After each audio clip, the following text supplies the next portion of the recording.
présente le projet Hommage à Martinez Zogo, un projet initié par Preston 007, l'un des premiers rappeurs camerounais. Hommage à Martinez Zogo, c'est juste pour tous ceux qui ont vécu, tous ceux qui ont ressenti le mal qu'a ressenti Martinez Zogo pendant qu'il nous sommes morts.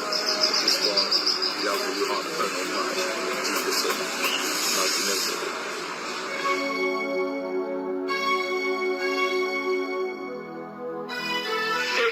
C'est écœurant, s'il vous plaît. Ça me fait très mal au cœur. On est devenu quoi? Où sommes-nous dans une république? Non. Et document, on va voir ça. On va voir ça. On va voir ça.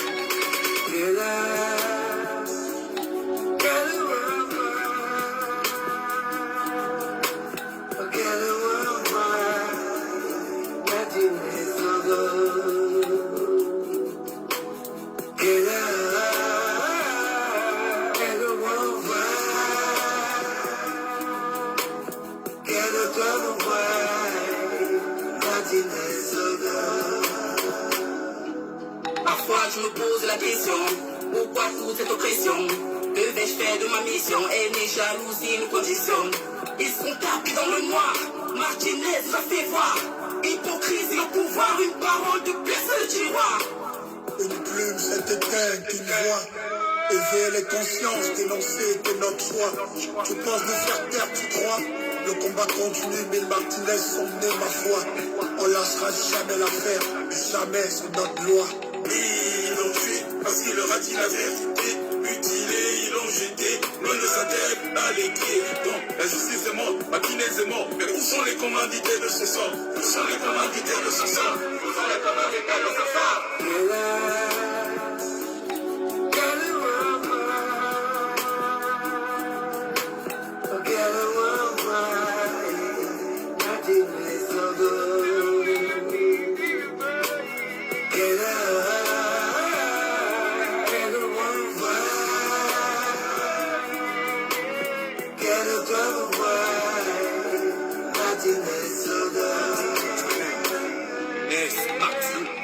Voilà, c'est parti. La cause, chose, pose, propose à travers cette prose. Pour la vérité, on reste activiste, réaliste. Pour ton débat triste, cette injustice nous contriste. Look at what you did for him now. You left his soul die. His children are crying now. They're looking for father everywhere. They couldn't get him. Justice for Martinez. Anara ayara itam, akaba sukwintam, anoma seni itam, aton le boboli anam, ayana bati samam, anga tuka bebe anam.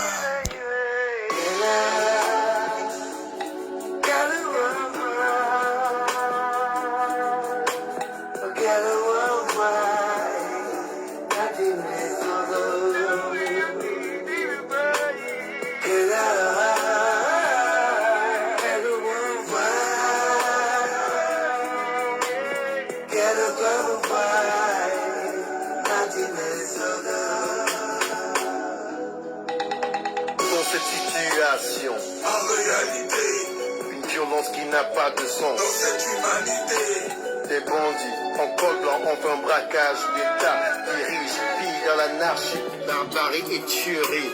au profit de qui? Finissez le travail.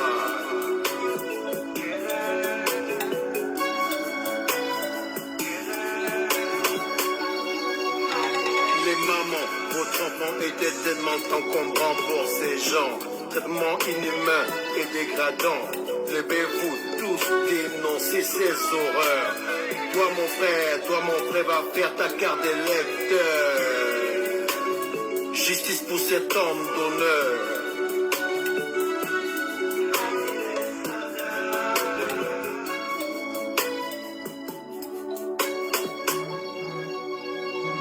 Justice Martinez Zogo, justice Martinez, jusqu'à la gare. Ça passe. Comment tu es l'avocat, toi? Bonjour les gars, bonjour les filles, bienvenue dans ce Facebook Live. Encore une fois, imposé par les circonstances, complètement imprévues. Je sais que vous êtes au travail, je sais que beaucoup d'entre vous ne sont pas connectés. Néanmoins, je le fais parce que plus tard, ce soir, il y aura le combattant J. Remingono qui va vous entretenir dans les dossiers noirs. Et donc, l'opportunité pour nous de nous exprimer est assez limitée, passer ces heures-là. Donc, connectons-nous, partageons. L'heure est assez solennelle parce que nous avons entre les mains une situation des plus tristes. Partageons le live. Je partage en même temps que vous, d'abord.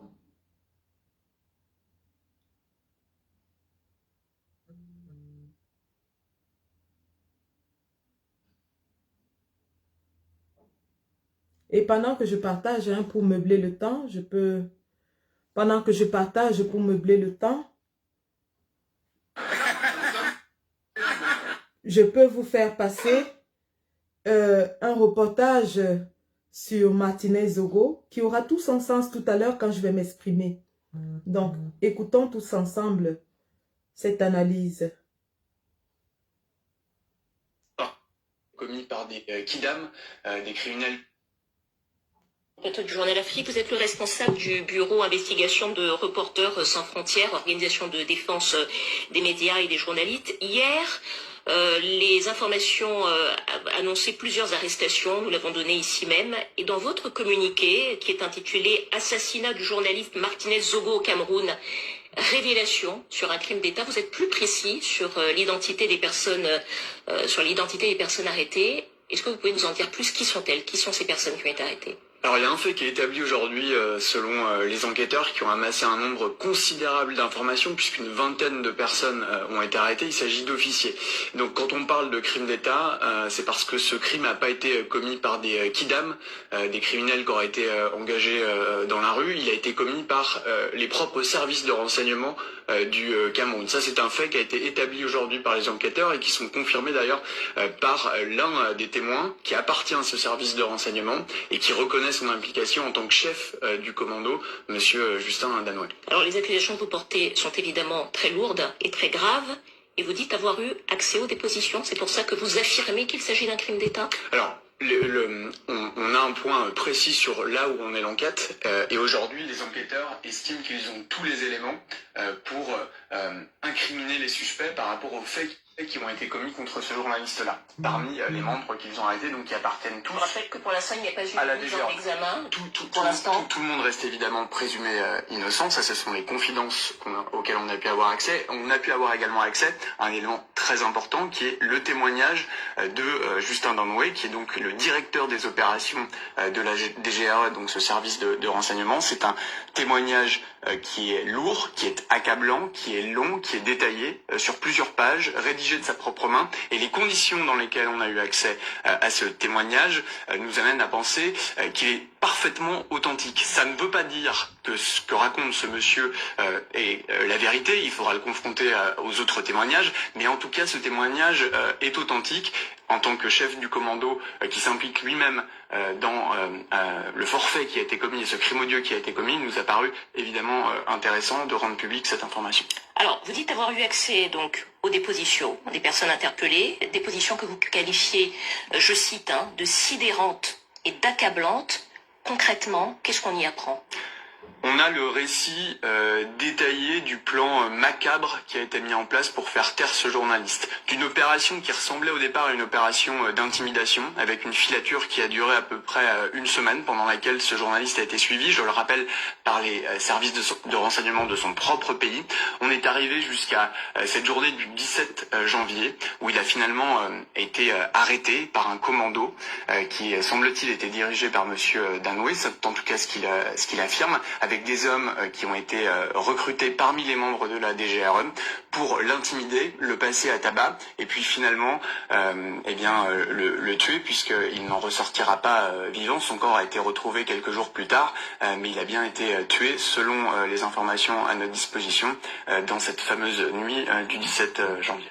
Alors, vous nous avez parlé à 2 reprises de Justin Damboué. Dans ce communiqué, vous revenez plusieurs fois sur 3 noms qui reviennent. Jean-Pierre Amougou Belinda, Léopold Maxime Eko et Laurent Esso. Est-ce que vous pouvez nous dire qui sont ces personnes et quel rôle, selon vos informations, est-ce qu'ils auraient pu avoir joué dans l'affaire de l'assassinat de ce journaliste? Depuis le tout départ de cette affaire, le nom de Monsieur Belinga revenait. Pourquoi? Parce que le journaliste Martinez Zogo s'en était pris à lui à plusieurs reprises, à l'antenne, dans des histoires de détournement de fonds présumés. Alors, qui est ce monsieur? C'est un homme d'affaires puissant, camerounais, propriétaire notamment d'un groupe de médias, mais pas seulement, dont le nom apparaît à plusieurs reprises dans l'enquête, y compris dans le témoignage de Justin Damboué, qui le situe sur les lieux où ont été commis le crime et au moment où le journaliste était passé à tabac. Et il parle notamment d'un coup de fil que Monsieur Belinga aurait eu et donné à l'actuel garde des Sceaux, Laurent Esso. Et c'est à l'issue de cette conversation que le sort du journaliste Martinez Zogo aurait été scellé. Léopold Maxime Eko.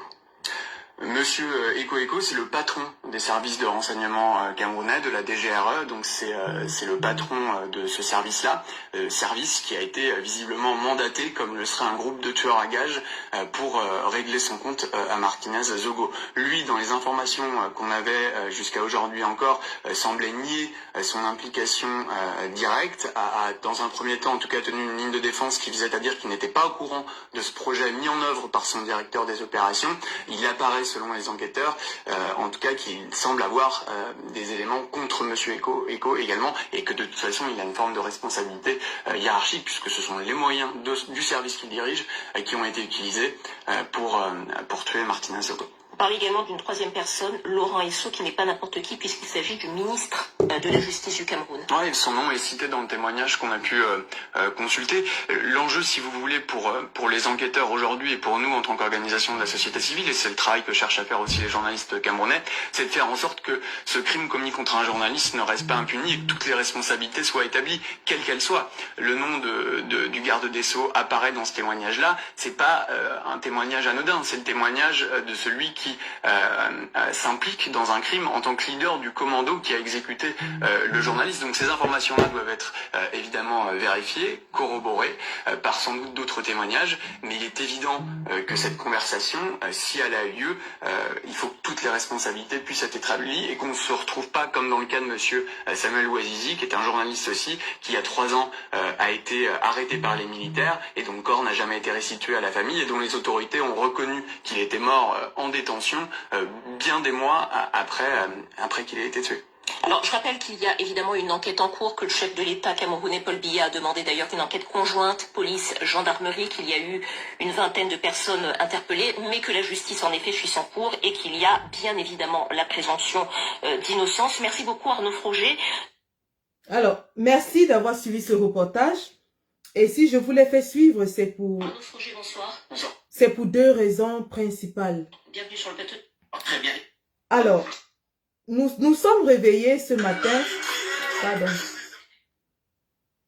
Nous nous sommes réveillés ce matin avec la triste nouvelle, l'annonce de la mort, l'assassinat odieux, crapuleux de maman Suzanne Zamboué, l'épouse du coordinateur du MRC, un cadre du parti majeur de l'opposition au Cameroun, qui lui-même est embastillé, séquestré depuis 2020 dans les geôles infestes de la soldatesque de M. Biya.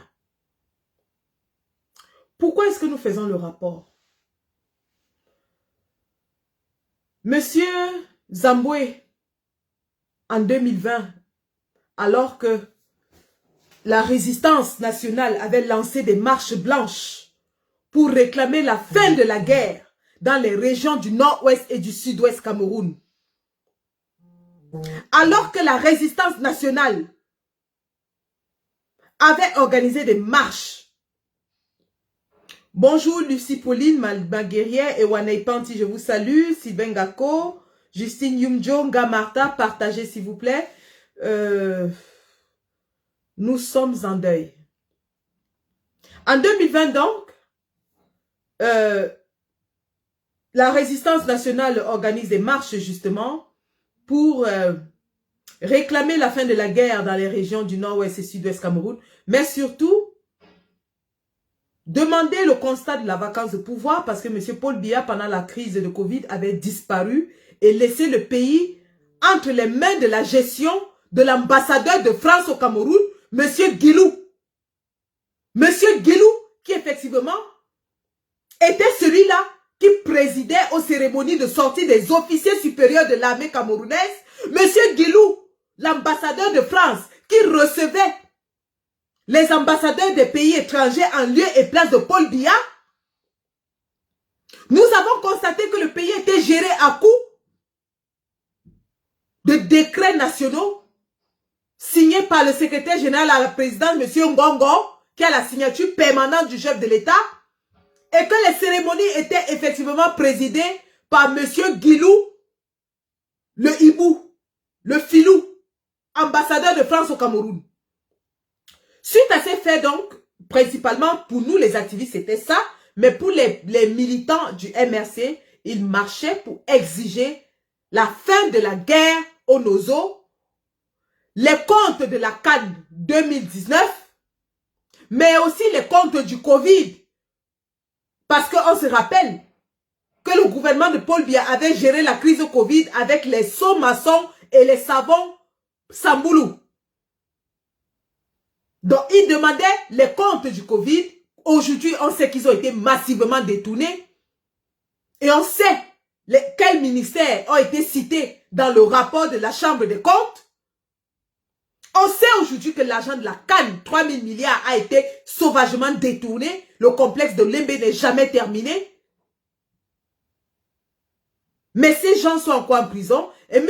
Pascal Zamboué avait été kidnappé, bâillonné. On lui a bandé les yeux. On l'a transporté, Manu Militari, de Douala à Yaoundé. Monsieur Pascal Zamboué a écopé de 7 ans d'emprisonnement pour ses marches, pour avoir réclamé la fin de la guerre au Nozo, pour avoir réclamé les comptes de la CAN 2019, pour avoir réclamé les comptes du Covid, qui ont été détournés, on le sait. Le ministère de la Recherche scientifique avait pris un budget en disant qu'ils allaient fabriquer de la chloroquine pour soigner le Covid, mais ils importaient ces comprimés de l'Inde.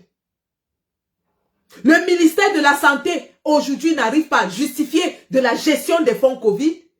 Le ministère de l'administration territoriale a distribué les sauts maçons. Les sauts maçons avec le savon. Vous vous rappelez le chef traditionnel de Minkan qui avait dit que lui ne prend pas ses dons. Les dons du chef d'État empreints de souveraineté. D'après ce qu'il disait, ils parcouraient le territoire national. Ils avaient reçu les fonds de Jack Ma, le chinois. Ils avaient reçu le riz de Orca. Ils avaient reçu les dons de l'OMS. Ils ont reçu les dons de partout. Ils ont volé systématiquement, pillé tous les fonds alloués au Covid. Je dis bien, tous les fonds alloués au Covid ont été pillés systématiquement au Cameroun. Et le rapport de la Chambre des comptes, aujourd'hui, déclenché par l'honorable Jean-Michel Ninche, est là pour le prouver. Mais Pascal Zamboué et plus de 100 militants du MRC sont encore en prison pour avoir dit en 2020 que ces fonds avaient été volés, détournés. Le cas de Pascal Zamboué est assez exceptionnel. D'ailleurs, ils l'ont été tous, hein. Mais on parle de Pascal Zamboué aujourd'hui parce que il se retrouve veuf de façon subite, de façon brutale. Des individus non identifiés viennent de mettre fin à 41 ans de vie en commun avec son épouse Suzanne, laissant Pascal veuf et ses enfants orphelins. C'est pour ça que nous faisons focus sur Pascal Zamboué aujourd'hui. Pascal Zamboué qui est l'un des membres du directoire du MRC. Un monsieur dont on n'a même pas entendu parler jusqu'à ce jour. Un monsieur très discret très posé, très calme.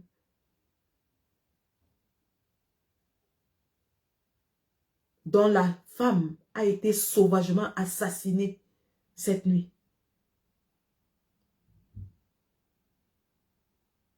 Pascal Zamboué, donc, avait été kidnappé à Douala dans le cadre des marches du 22 septembre 2020, marche qui visait à réclamer la fin de la guerre au Nozo, comme je l'ai dit, les comptes de la CAN 2019 qui a glissé et s'est tenu au Cameroun en 2021,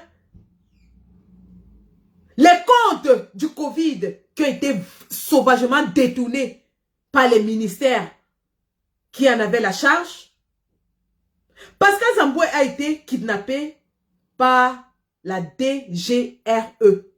Je répète, hein, Pascal Zamboué a été kidnappé de Douala, bâillonné, aveuglé et conduit manu militari au secrétariat d'État à la Défense par les membres de la DGRE.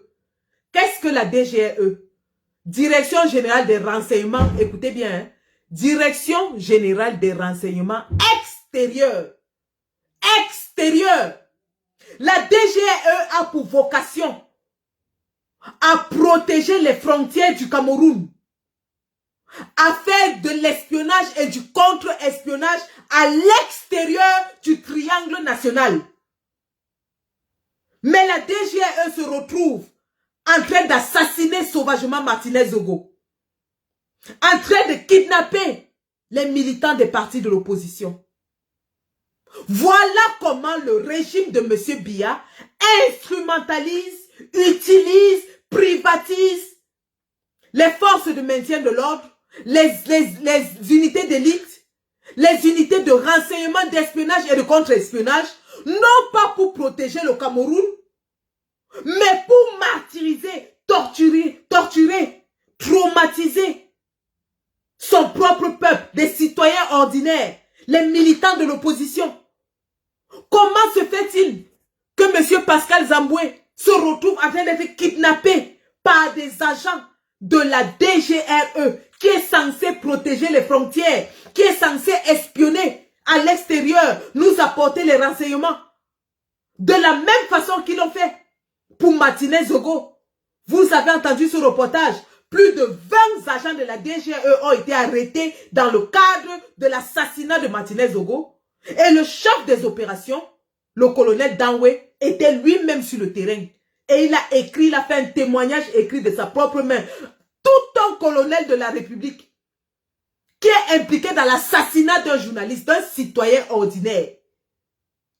L'opération coordonnée par Maxime Eko, le commissaire en charge de la DGRE. C'est ce commissaire qui avait fait kidnapper Pascal Zamboué. Et plus tard, il a été condamné au tribunal militaire par l'épouse de Maxime Eko. Donc Maxime Eko arrête les militants de l'opposition et sa femme, qui est la présidente du tribunal militaire, donne les condamnations. Elle s'appelle,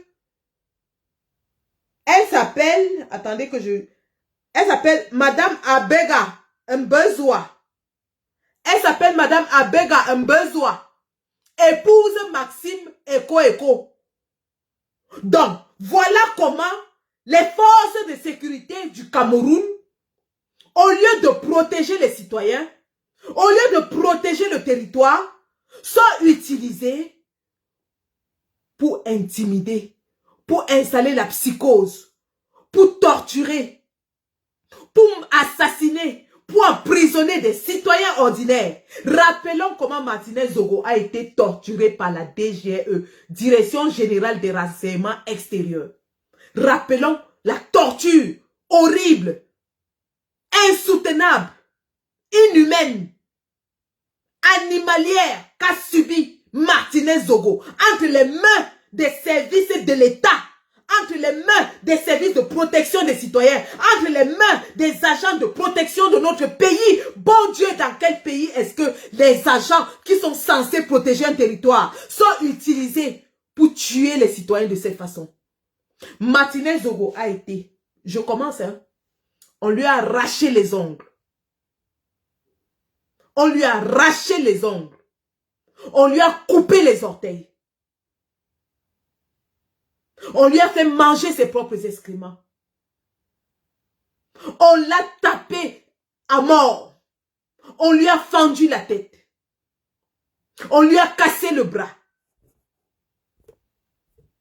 On lui a cassé le bras.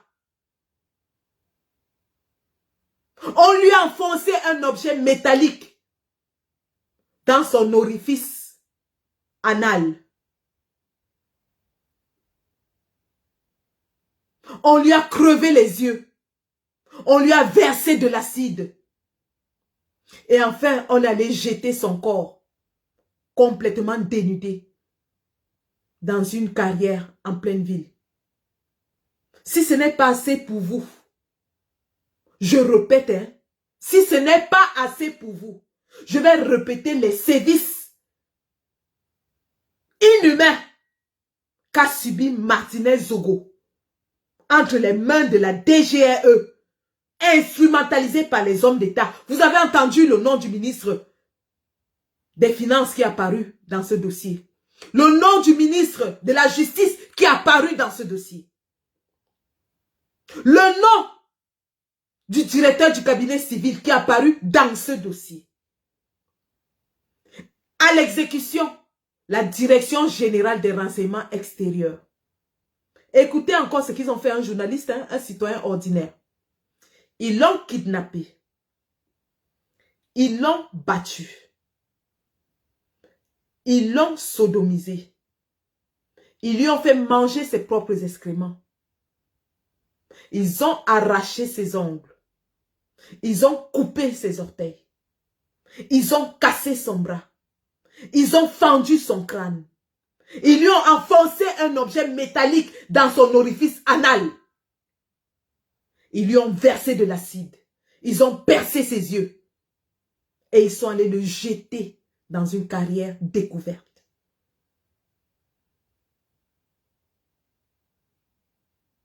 Voilà à quoi servent les services de renseignement, les services de protection du territoire au Cameroun.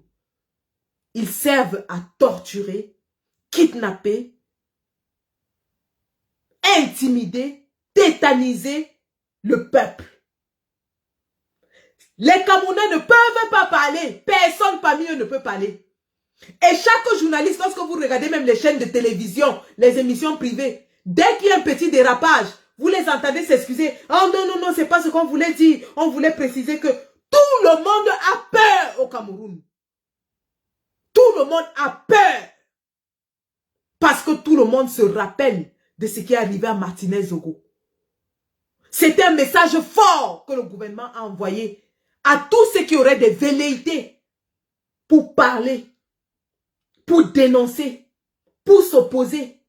Aujourd'hui, nous avons 475 000 km² de territoire sous l'emprise de la peur. Tout le monde a peur. Tout le monde est tétanisé. Tout le monde est tyrannisé.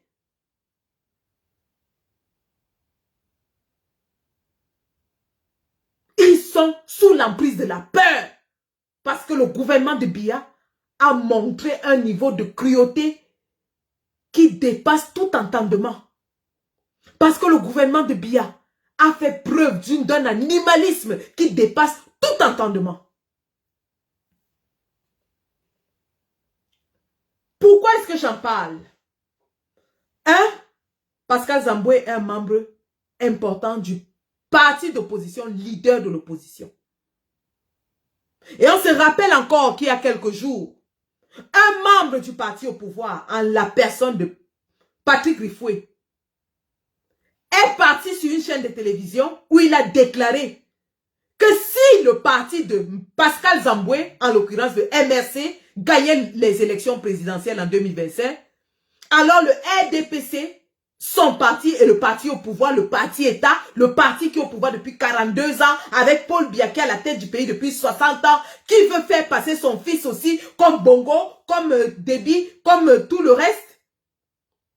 Alors, M. Pascal Rifoué, Patrick Rifoué nous a dit que si jamais le MRC gagnait les élections, alors le RDPC ferait un coup d'état militaire pour récupérer le pouvoir. Donc si jamais vous entendez qu'il y a un coup d'état au Cameroun, souvenez-vous des paroles de Patrick Rifoué qui a dit qu'en aucun cas l'opposition ne peut gagner les élections au Cameroun et que si cela se faisait, le RDPC allait faire un coup d'état. Nous le savons. Il l'a dit, il l'a déclaré. Il ne peut plus rétracter ses propos qui ont d'ailleurs été accueillis avec des cris et des youyou du camp du RDPC. Et nous savons aussi que le MRC prône le changement par la paix et dans les urnes. Je répète, le MRC prône le changement dans la paix et par les urnes. Ce n'est pas négociable, ce n'est pas discutable. Le président Kamto l'a dit depuis 2018. Souvenez-vous aussi que le président Kamto avait dit qu'au lendemain des élections 2018, des hauts gradés de l'armée sont venus le voir pour lui proposer la prise du pouvoir par les armes. Chose qu'il a d'ailleurs dénoncée auprès du gouvernement. Mais ce gouvernement n'a jamais parlé de ça. Ils n'ont jamais fait publication de ça. D'ailleurs, dans le rapport qu'ils avaient donné, ils ont félicité le MRC pour avoir dénoncé ce complot, entre guillemets, qui avait tout l'air d'être d'ailleurs un piège, parce que peut-être c'était une façon de tester le président Kamto pour voir s'il avait des ambitions pouvoiristes, afin de l'accuser de tentative de coup d'État. Le président Kamto a refusé. Si en 2018, où il avait la raison des urnes entre ses mains, télévisé en Mondovision, avec les 32 PV qui ont disparu, qui ont été falsifiés par le Conseil constitutionnel, si avec toutes ces preuves, et le t-shirt que le stratège du MRC, en l'occurrence, Alain Foguet porte toujours, qui réclame les 32 PV émargés. Les 32 PV émargés qui donnent la victoire du MRC. Si avec toutes ces preuves, le président lui a dit, il ne marchera sur le sang d'aucun Camerounais pour arriver à Itoudi, ce n'est pas en 2025 qu'il va se retourner et dire, je vais écraser les Camerounais afin que j'arrive à Itoudi.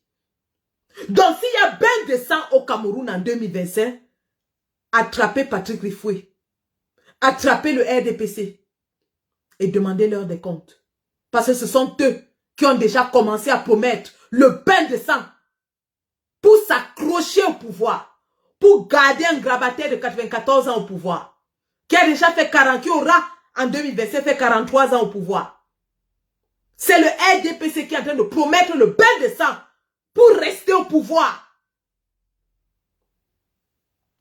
Donc je reviens sur le cas de maman Suzanne Zamboué. Maman Suzanne Zamboué était en France. Elle est mariée à papa Pascal Zamboué depuis 41 ans, comme je l'ai dit. Et depuis 2020, 3 ans, son mari est séquestré dans les geôles infestes du régime de Yaoundé pour avoir marché à main nue, pacifiquement, à main nue, pour réclamer la fin de la guerre. Une guerre qui a déjà fait plus de 10 000 morts dans notre pays. Une guerre qui n'a pas de justification. Une guerre qui tue les soldats et les civils en même temps. Pour avoir demandé que cette guerre s'arrête. Pour avoir demandé les comptes de la canne qui a glissé et dont 3 000 milliards ont été détournés honteusement. Pour avoir demandé les comptes du Covid qui aujourd'hui sont entre les mains de la cour, de la chambre des comptes. Tout le monde sait, preuve à l'appui, que cet argent a été volé. Pour tous ces faits-là, Pascal Zamboué est aujourd'hui séquestré avec une peine de 7 ans d'emprisonnement. Il a été kidnappé par les mêmes services qui ont torturé, assassiné Martinez Zogo de façon sauvage, animalière, cruelle. Condamné par la femme de Maxime Eko. Vous voyez comment ces gens embrigadent les services de l'État. Le mari est directeur de la DGRE, la femme est la présidente du tribunal militaire. Donc quand le mari arrête, la femme condamne. Et après on va nous dire que ce n'est pas une organisation villageoise. On va nous dire que le Cameroun n'est pas entre les mains d'une petite secte, d'un petit groupuscule qui se partage les postes, vole l'argent, pille le peuple, torture le peuple. On va nous dire ça? Vraiment? Le mari directeur de la DGE, la femme présidente du tribunal militaire. Donc vous n'avez aucune chance quand vous tombez dans leur collimateur. Le mari vous arrête, vous torture, la femme vous condamne à des peines d'emprisonnement qui n'ont pas de sens. Et on va nous dire que le Cameroun n'est pas sous l'emprise d'un groupuscule sectaire, tribal, parce qu'ils sont tous de la même région. On va nous dire ça? On va nous dire ça? Autant aujourd'hui, nous pleurons maman Suzanne qui a été assassinée. Les faits sont que maman Suzanne est rentrée de France le dimanche. Elle était à son domicile et dans la nuit, des individus non identifiés sont entrés par effraction par la porte arrière. L'ont ligoté. L'ont ligoté. Une maman de 60 ans, la soixantaine. Elle a quelle force pour se débattre face à des individus costauds? On la ligote. Ils l'ont ligoté. Ils l'ont poignardé à mort. Et ils sont partis sans prendre aucun objet de valeur dans la maison. Ils sont partis sans prendre aucun objet de valeur dans la maison. Ce qui suppose que ces individus non identifiés n'étaient pas des voleurs. Ils ne sont pas venus pour voler. Ils sont venus pour infliger la mort à la femme d'un cadre du parti d'opposition, le parti leader de l'opposition. Qui sont-ils? Où sont-ils? Nous n'allons pas nous reposer jusqu'à ce que justice soit faite et que ces individus soient identifiés. On nous parle de police scientifique au Cameroun. Nous voulons que ces individus soient arrêtés et conduits devant la justice. Tous les indices, le modus operandi, nous indique à croire que c'était un assassinat. Et nous parlons aujourd'hui d'assassinat.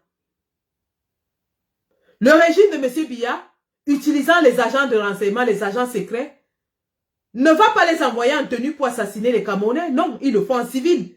Vous avez vu la vidéo du kidnapping de Martinez Zogo. C'était des hommes en civil avec un véhicule immatriculé de l'armée. Ils viennent en civil. Jules Koum a été tué comment? Jules Koum a été tué comment? Accident de circulation. Les prêtres, les sœurs de Djoum ont été assassinés comment? Semblant de vol, de cambriolage. AGB20 a été tué comment? Semblant de cambriolage. Donc nous savons que ce modus operandi est un modus operandi commun au service de renseignement du Cameroun. Le père Angelbert Veng avait été tué dans sa chambre, sur son lit, par des individus non identifiés.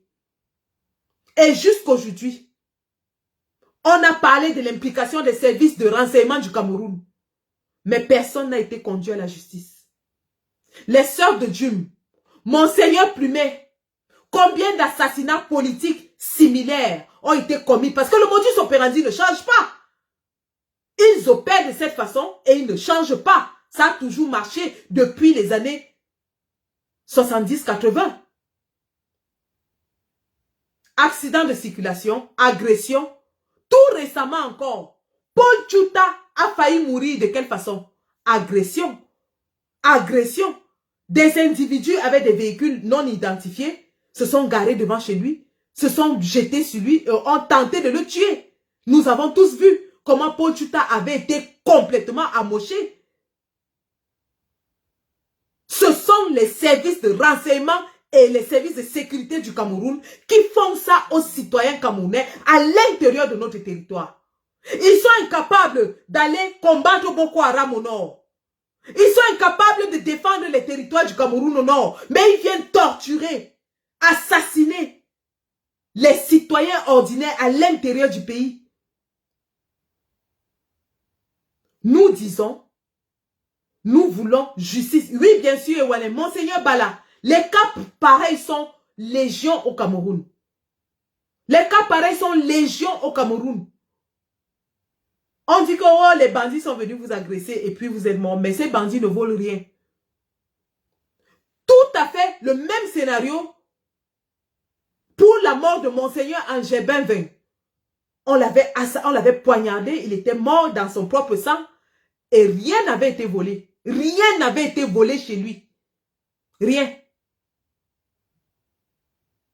Nous savons que ce régime est actuellement très fébrile. Au vu des événements qui se passent en Afrique de l'Ouest et plus proche de nous, au Gabon, ils sont devenus très fébriles. Ils sont devenus très fébriles. Et ils savent que nous sommes à 1 an d'une élection majeure, de l'élection qui va déterminer le sort de notre pays dans les 10 prochaines années. Ils le savent. Alors, il faut commencer à détruire le parti d'opposition. Il faut les anéantir, les amoindrir. Le sommet des États de la CEAC s'est tenu. Le Cameroun n'y est pas parti. Pourquoi? Pour décider du sort du Gabon. Le Cameroun n'a envoyé aucun émissaire, n'est pas parti parce qu'ils ont peur. Yaoundé est grippé par la peur. Ils ont peur de perdre le pouvoir. Ils voient le vent de changement qui est en train de souffler en Afrique. Ils voient que les peuples africains sont fatigués des dynasties. Ils voient que les peuples africains sont fatigués des fils de chefs d'État qui accèdent au pouvoir. Ils ont peur.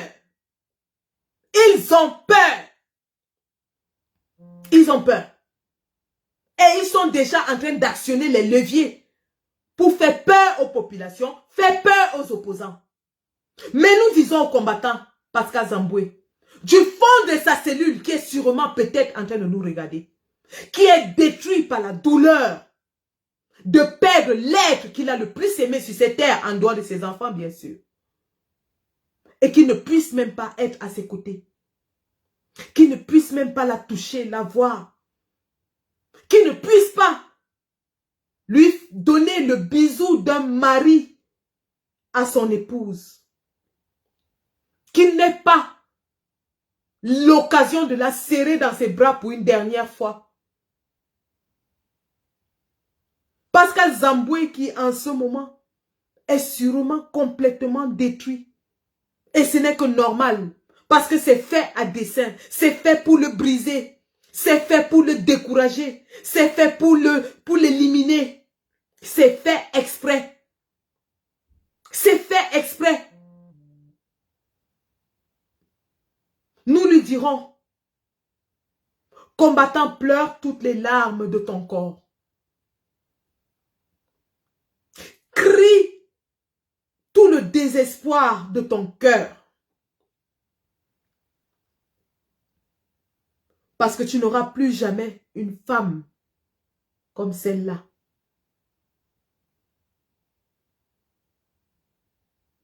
Ton âme sœur, ton alter ego, la femme de ta vie, ton ami, ta complice.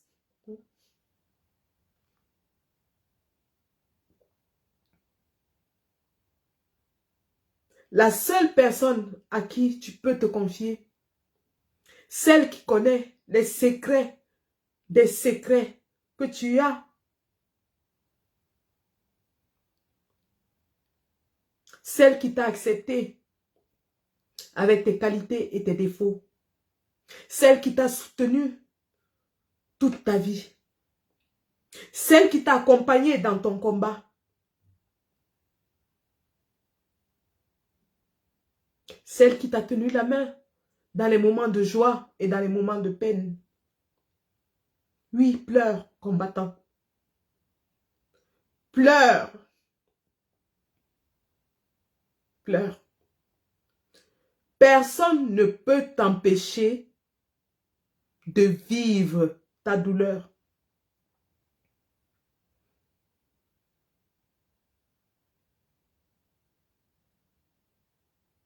Pleure.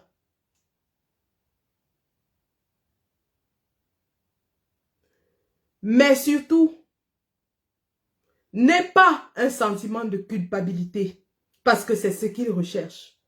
Ils veulent que tu te sentes coupable du fait que ton épouse se soit retrouvée seule dans la maison, entre les mains de ces malfrats, de ces bandits à col blanc. Ils veulent que tu culpabilises. Ils veulent que tu t'en veuilles, que tu aies des remords. Ils veulent que tu regrettes ton combat. Mais crois-moi, lorsque maman Suzanne donne son dernier souffle, elle émet ce souffle en étant fière d'avoir épousé un homme qui a des convictions trempées dans de l'acier. Elle émet ce dernier souffle en sachant que qu'il pleuve, qu'il neige, qu'il vente, le combat que son homme mène profitera à ses enfants. Vous savez, une mère n'a pas peur de la mort. Une femme qui a donné naissance à des enfants n'a pas peur de la mort. Elle est même prête à mourir pour ses enfants. Une mère n'a pas peur de la mort. La seule chose qui lui fait peur, c'est de laisser ses enfants, sachant que personne ne les aimera plus qu'elle ne les a aimés. Je répète, une mère n'a pas peur de la mort. La seule chose qui fait peur à une mère, c'est de savoir qu'elle laisse ses enfants, sachant que personne ne les aimera plus jamais comme elle les a aimés. Combattants, la résistance aujourd'hui fait une pause pour s'arrimer au drame qui te frappe et frappe ta famille.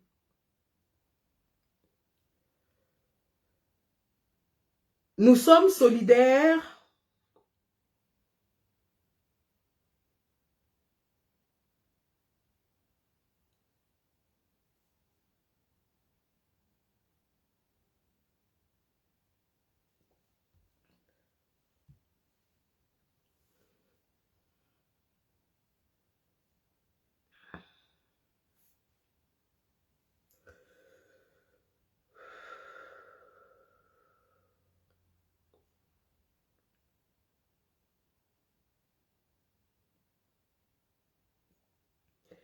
si vous osez penser que pour ce combat où nous avons perdu beaucoup de combattants, où de nombreux combattants sont tombés sans voir le changement du Cameroun, si vous pensez un seul instant que torturer, tuer, emprisonner va arrêter le combat, vous vous trompez. Mais alors oui, vous vous foutez le doigt jusqu'au coude dans l'œil. Parce que plus nous subissons les tribulations, plus nous sommes déterminés à mener ce combat jusqu'à la fin. Plus nous perdons dans ce combat, plus nous sommes déterminés à renverser le régime de M. Biya. Parce que la résistance va former un barreau d'honneur autour de Pascal Zamboué pour qu'il sente cette chaleur combattante. Déjà à l'intérieur de la prison, je sais que les camarades de prisonniers sont autour de lui en ce moment, pendant que je parle. Je sais que le professeur Alain Fogué, je sais que Olivier Biboun Isaac, je sais que tous les autres prisonniers sont autour de Pascal Zamboué à l'heure où je suis en train de parler. Et j'aimerais qu'ils sachent aussi que tous les combattants au Cameroun et à travers le monde ont fait une pause en ce jour pour marquer le malheur qui nous a frappés. Mais qui ne nous frappe pas parce que c'est un fait naturel. Qui nous frappe parce que c'est la volonté du régime de M. Biya de nous briser, de nous affaiblir, de nous anéantir, de nous éliminer. Mais nous leur disons, rien, je dis bien rien, ne nous fera arrêter ce combat. Autant Pascal Zamboué est affaibli, touché et à terre aujourd'hui, autant il ressortira de cette épreuve plus fort, plus déterminé. savons pourquoi vous ciblez ces individus. Je vous avais parlé de la technique de désossement du RDPC. C'est-à-dire éliminer toutes les personnes non bamileke autour du président élu afin de le présenter comme un parti tribal. Mais nous leur disons, tous leurs plans sont voués à l'échec parce que l'heure de la fin a sonné. Comme M. Biya le veuille ou non, 2025 marque le glas de son régime. Il partira. Et il ne partira pas seul. Il partira avec tous ses suppôts. Il partira avec tous ses apparatchiks. Il partira avec tous ceux qui le soutiennent.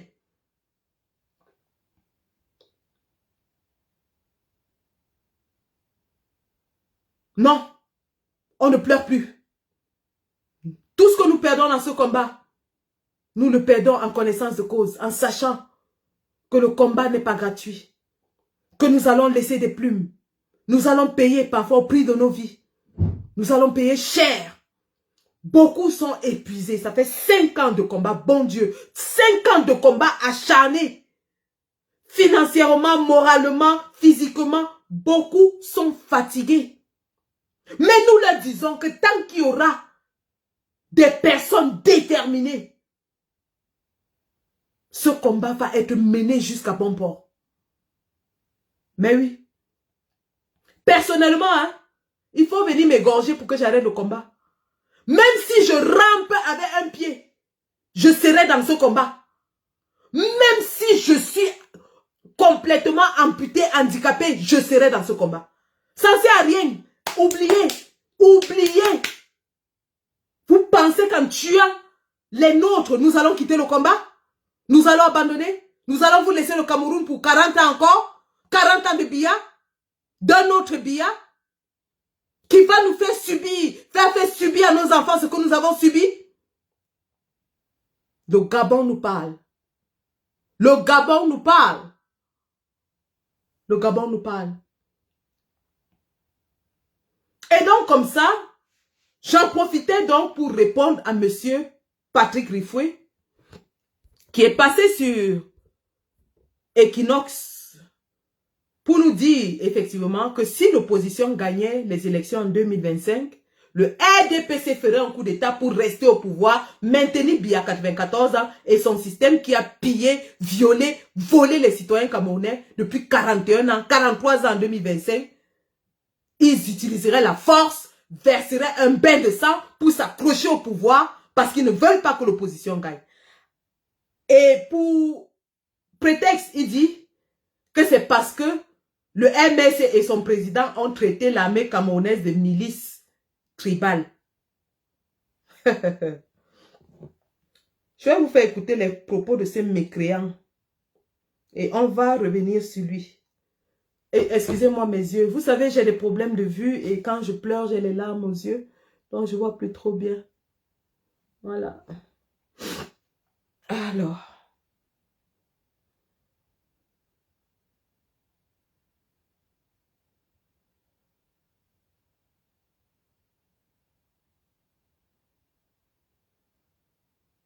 Je vais donc comme ça, si je peux retrouver ça, les propos de Patrick Rifoué.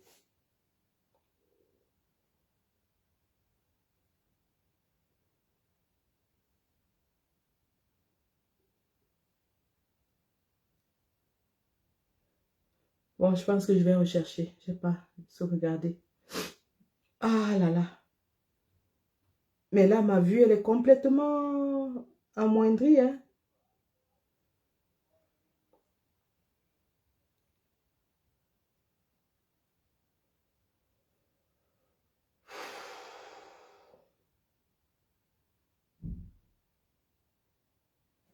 Bon, écoutons.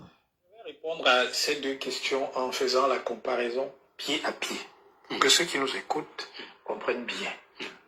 Première question, est-ce qu'il peut y avoir une situation au lendemain d'une élection présidentielle, par exemple 2025 ou même 2032, l'armée camerounaise décide de prendre le pouvoir? Mais bien sûr que cette hypothèse peut arriver. Et ça peut arriver dans le cas de figure où le MRC remporte les élections. effectivement, dans cette hypothèse-là, je vois très bien l'armée en train de prendre le pouvoir Si pour c'est du empêcher. PC. Permettez, j'ai parlé du MRC, je n'ai pas parlé.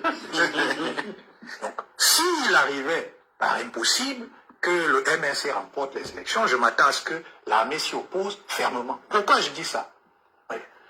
Nous connaissons tous le fameux sectacle milice tribale et ses avatars, milice Boulou, milice Betty, ainsi de suite. Mais qui imagine les soldats camerounais conspués, y compris par le président du MRC, accepter d'avoir ce monsieur pour commandant en chef?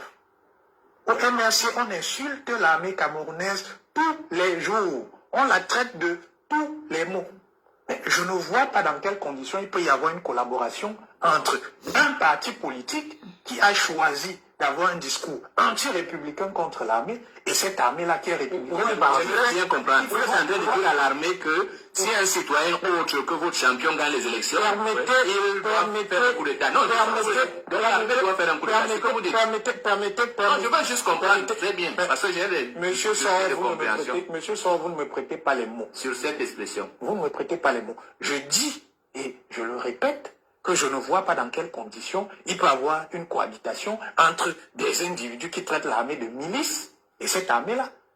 Alors, sauf si on va passer d'une milice à une autre. Bon, qu'est-ce qui va se passer? On va congédier tous les boulous et les bêtis de l'armée pour y mettre les ressortissants de la tribu du nouveau futur président. C'est que je ne vous Sauf dans cette hypothèse-là. Mais je ne vous comprends pas. Il y a un parenthèse sur vous de ne pas me comprendre. Je suis pourtant très... Vous avez entendu M. Patrick Rifoué.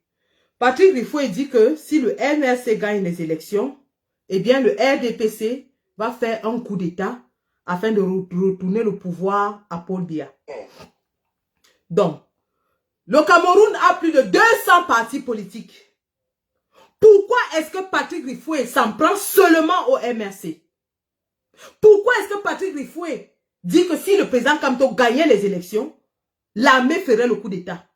Ben parce qu'ils savent que le président Kamto a déjà gagné en 2018 et parce qu'ils savent que le président Kamto va encore gagner, même avec toutes les fraudes, il gagnera en 2025. C'est une vérité de la palisse. Et il prend pour prétexte en disant que c'est parce que le MRC et le président lui-même ont traité l'armée, insultent l'armée tous les jours et la traite de milice. Alors, monsieur Patrick Rifoué, je vais vous poser une question. Déjà, ce que vous appelez insulte n'est pas une insulte.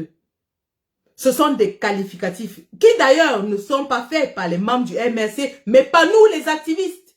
Pas moi, Sandy Boston, activiste politique. L'armée du Cameroun, c'est la milice. Comment est-ce que vous appelez des forces de l'ordre, des forces de maintien de l'ordre qui sont aux ordres d'un homme, qui font la volonté d'un homme et qui ne sont pas là pour protéger le peuple? Comment est-ce que vous les appelez? Vous les appelez comment? Comment est-ce que vous appelez une force de l'ordre qui est au service d'un homme? Je vais vous montrer à M. Patrick Rifoué, si vous avez oublié, ce que fait l'armée du Cameroun sur le territoire camerounais. Bien sûr, j'ai déjà évoqué le cas de Martinez Zogo. J'ai évoqué le cas des militants qui sont kidnappés par la Direction générale des renseignements extérieurs. Je vais vous montrer ce que fait l'armée au Cameroun.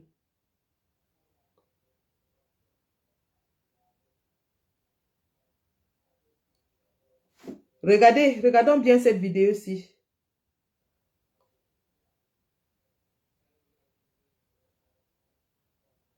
Regardez cette vidéo.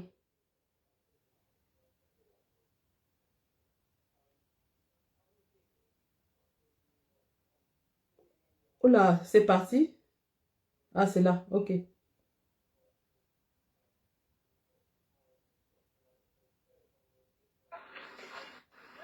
Pendant l'assaut, et là on a le deuxième classe Cobra. Voilà le caporal chef, Chocho, et c'est Seignon.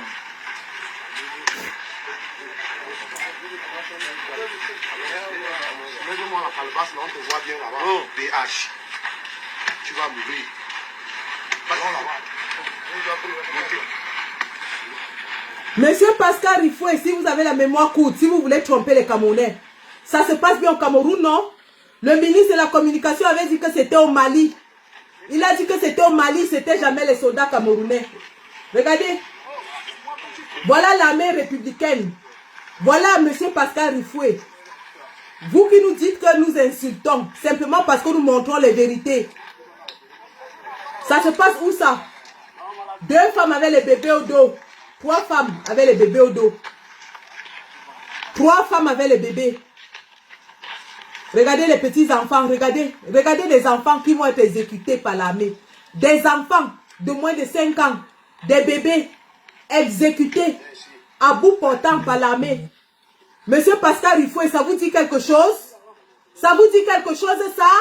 Vous allez appeler ça quoi? Pascal Rifoué, ces images vous rappellent quoi? Ces images vous parlent, Pascal Rifoué,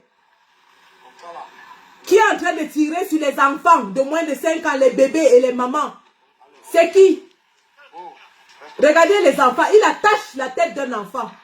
Il ferme les yeux à un enfant, il bande les yeux d'un enfant. Le bébé au dos, qui est en train de faire ça? C'est toi. Regardez, monsieur Pascal Rifoué, des femmes fragiles avec le bébé au dos. Regardez, Pascal Rifoué, voilà. Ça se passe où là, Pascal Rifoué? Pascal Rifoué, c'est où? Tu vas appeler ça quoi?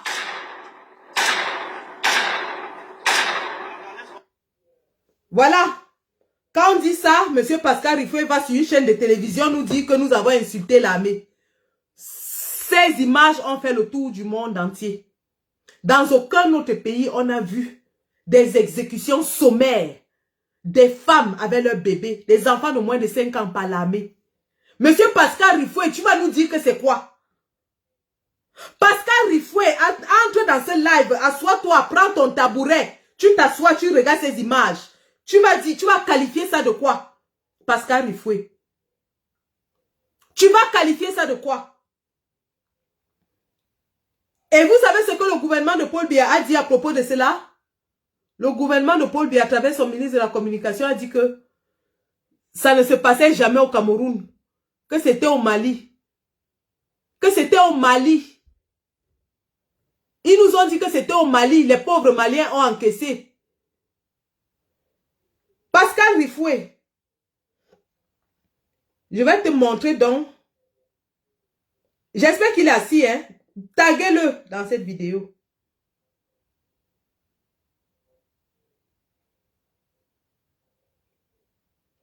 Je vais te montrer ce que l'armée, que tu nous dis qu'on insulte, fait parce que nous dénonçons. Je vais te montrer.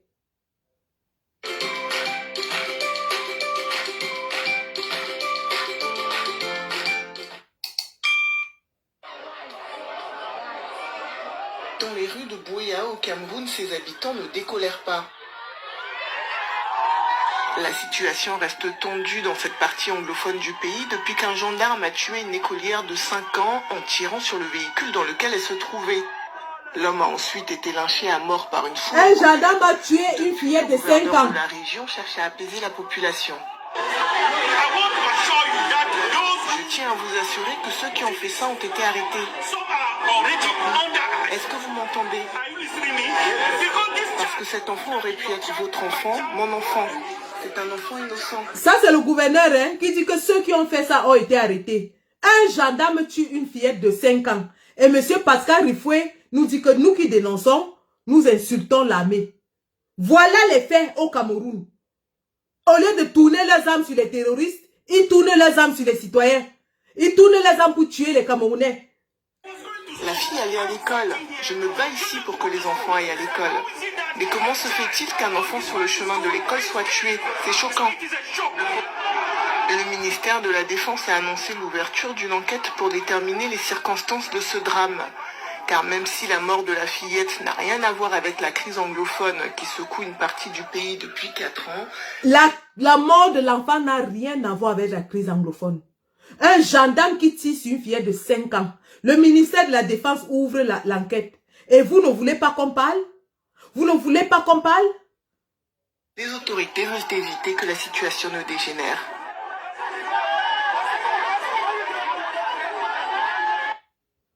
Monsieur Pascal Rifoué, envoyez-lui toutes ces vidéos, hein. Comme il dit que nous insultons l'armée et que pour ça, l'armée va faire un coup d'État.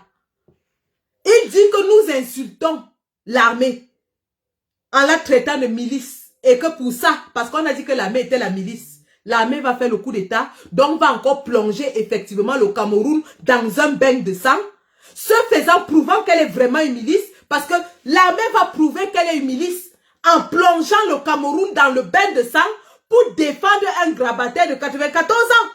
C'est en faisant ce coup d'État que l'armée va démontrer au monde entier. Et croyez-moi, les radars du monde entier seront braqués sur le Cameroun en 2025. Les radars du monde entier et toutes ces exactions de l'armée vont ressortir. Monsieur Pascal Rifoué, puisque vous avez la mémoire courte, je vous fais un rappel mémoire aujourd'hui de ce que vous appelez, vous dites que nous insultons l'armée. Voilà.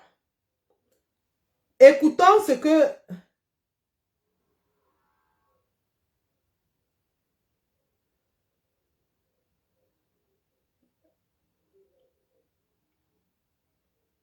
Écoutons comment l'armée, le rapport qui avait été fait sur les événements du Nord par Amnesty International.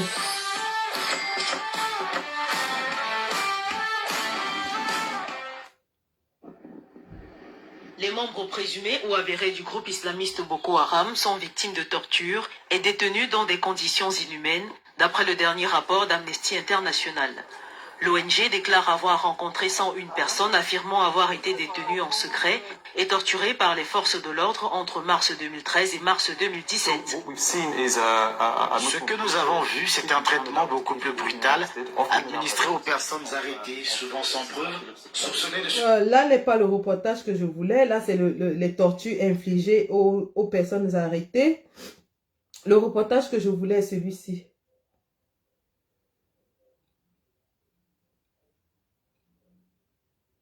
Ah, avant de parler de cela, je vais vous parler du massacre de Ngabou. Je vais vous parler du massacre de Ngabou. Et avant de vous parler du massacre de Ngabou, je vais vous parler du massacre d'Achigacha au nord. Toujours par l'armée. C'est une vidéo qui a choqué. Elle a été tournée en janvier 2015 dans l'extrême nord du pays. On y voit l'exécution d'une dizaine de personnes allongées au sol, assassinées par des hommes qui portent une tenue militaire.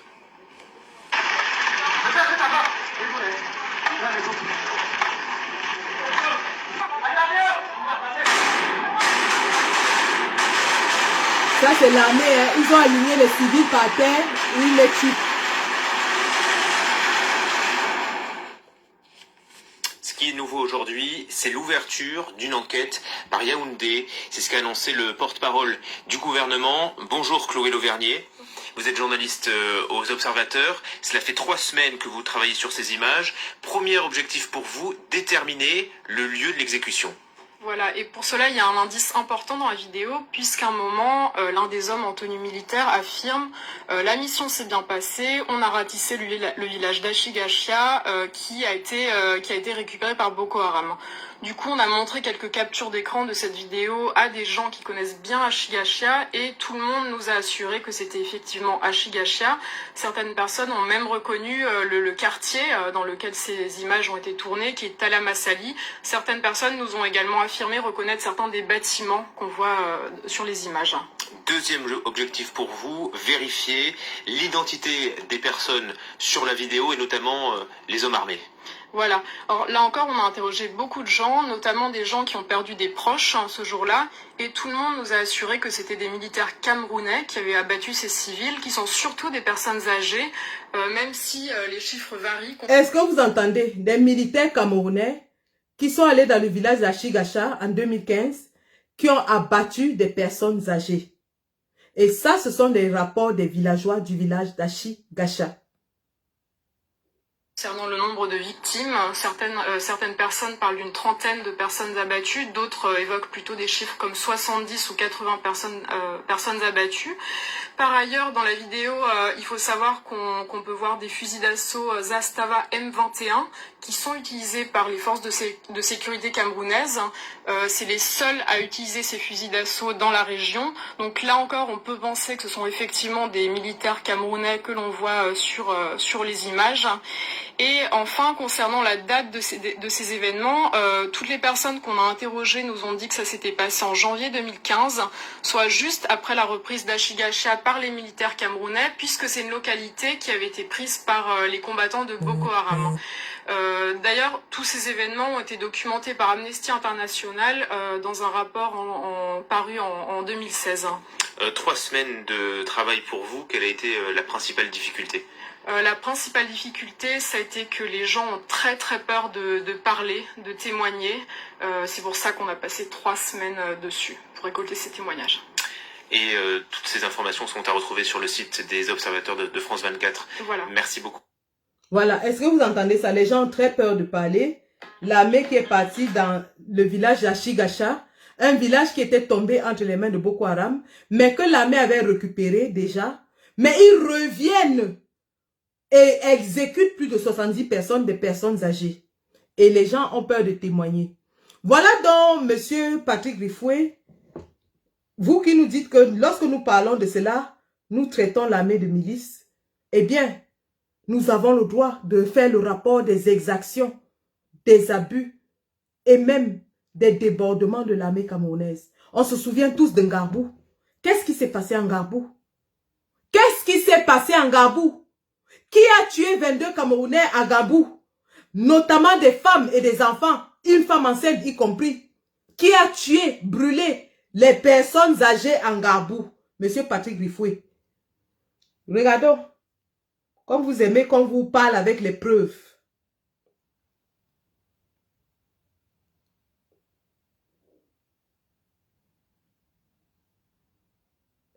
Regardons et écoutons le mensonge de l'armée camerounaise. Écoutons. Que s'est-il passé vendredi à Ngabour, près de Ntumbo, dans le nord-ouest anglophone du Cameroun? Les versions divergent. Une partie de l'opposition et des ONG locales accusent des éléments de l'armée d'avoir tué des villageois. L'armée camerounaise qui a finalement démenti par communiqué ce lundi des allégations qu'elle juge mensongères. Elle évoque un malheureux accident dû à l'explosion de plusieurs contenants de carburant suivi d'un violent incendie. Un incendie qui n'aurait fait que 5 victimes, une femme et 4 enfants. Aucune image n'a pu être tournée à Ntumbo. Le Bureau de coordination des affaires humanitaires de l'ONU, l'OCHA, a envoyé une équipe sur place. Plusieurs sources lui ont rapporté que 40 à 50 hommes armés ont pris d'assaut le village vers 5 heures du matin. Selon de nombreux témoins, 22 civils ont été tués, parmi lesquels une femme enceinte et 14 mineurs. Beaucoup d'entre eux avaient moins de 5 ans. Ce sont les victimes civiles que nous avons pu comptabiliser. Nous avons aussi constaté que 9 maisons du village ont été détruites et qu'entre 600 et 700 personnes ont quitté la localité. Des déplacés qui s'ajoutent aux 700 000 autres qui ont déjà fui leur domicile dans le nord-ouest et le sud-ouest du Cameroun ces 3 dernières années. Depuis que des séparatistes anglophones affrontent l'armée dans la région. Selon des ONG internationales, le conflit a fait plus de 3000 morts lors de combats réguliers, mais aussi à la suite d'exactions et de crimes commis par les deux camps. Voilà, est-ce que vous entendez? Pour le crime de Ngarbou, l'armée nous dit que, l'armée fait un communiqué qui dit que c'était dû à un accident. Une source de pétrole s'est versée et a causé un incendie. L'incendie a fait 5 morts, 4 enfants et une femme. Voilà ce que l'armée sort comme communiqué lorsqu'il y a le massacre de Ngarbou. Et il a fallu des enquêtes internationales, satellites à l'appui, pour nous démontrer que 9 maisons avaient été brûlées, qu'il y a eu 22 morts, 14 enfants de moins de 5 ans. 14 enfants de moins de 5 ans et des femmes, une femme enceinte parmi. L'armée nous dit que c'est le carburant qui s'est versé et a causé un accident. Est-ce que vous voyez comment le gouvernement du Cameroun essaie d'infantiliser, de mentir aux Camerounais? Voilà le communiqué qui a circulé à la CIATV, radio et télévision, lorsque les gens se réveillent le 14 février 2020, avec Ngarbou où il y a eu des morts brûlés par l'armée. cramés, brûlés dans leur maison par l'armée. Des enfants de moins de 5 ans. Qui est responsable du massacre de Ngabou? On vous a présenté les responsables, les coupables? Non. On vous a dit quelle condamnation ils ont eu? Évidemment, quand ça a cuit et que toutes les preuves étaient faites qu'il y a eu plus de 22 Camerounais qui sont morts, ils ont désigné 4 soldats qui ont dit qu'ils étaient responsables de Ngabou. Tout comme ils ont dit au Nord Cameroun, après avoir dit que c'était au Mali, que ce n'était jamais des soldats camerounais. Ils ont désigné 2 soldats qu'ils ont amenés au tribunal, on ne sait plus ce qui leur est arrivé jusqu'aujourd'hui. Après, M. Patrick Rifoué va venir nous dire que nous ne devons pas parler. Regardez comment le gouvernement du Cameroun ment aux Camerounais. Ment. Mensonge.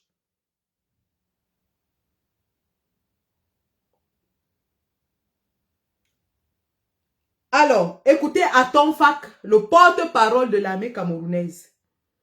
Écoutons Atom Fak.